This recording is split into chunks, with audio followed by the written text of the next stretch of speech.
যকসু।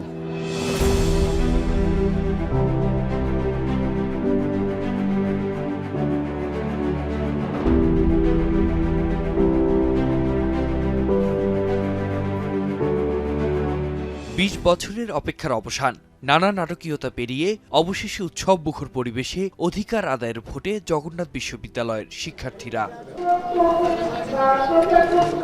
মঙ্গলবার দিনভর ভোট উৎসবে অংশ নেন মোট 11,833 জন শিক্ষার্থী, যা মোট ভোটারের প্রায় 2/3। তাই দিন শেষে ছিল ফল ঘোষণার প্রতীক্ষা।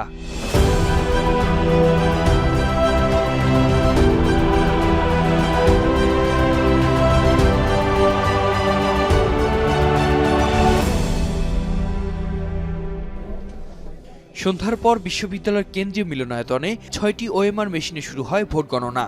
একই ব্যালটে 3টি পাতা দিয়ে আরও 3টি মেশিনে যাচাই করা হয় ফল। তবে যাচাইয়ে একটি ভোটের পার্থক্য ধরা পড়ায় জটিলতায় পড়ে নির্বাচন কমিশন। কারণ বুঝতে না পারায় সাময়িকভাবে স্থগিত করা হয় গণনা।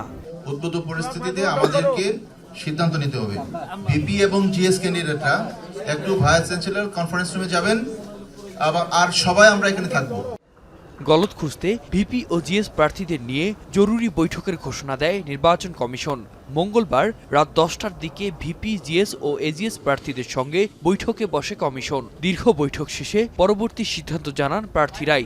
একটা দীর্ঘ আলোচনার মধ্য দিয়ে আমরা শেষ পর্যন্ত এই সিদ্ধান্তে একমত হই যে এখন যে ভোট গ্রহণটা হবে সেটা শুরু হবে হচ্ছে একটা মেশিন ধরে।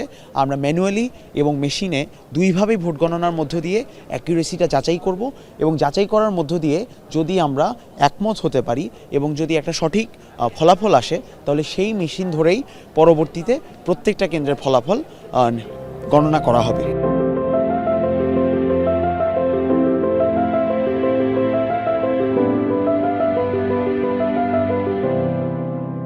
মঙ্গলবার রাত পেরিয়ে সকাল হলেও শেষ হয়নি ওএমআর মেশিনের পরীক্ষা।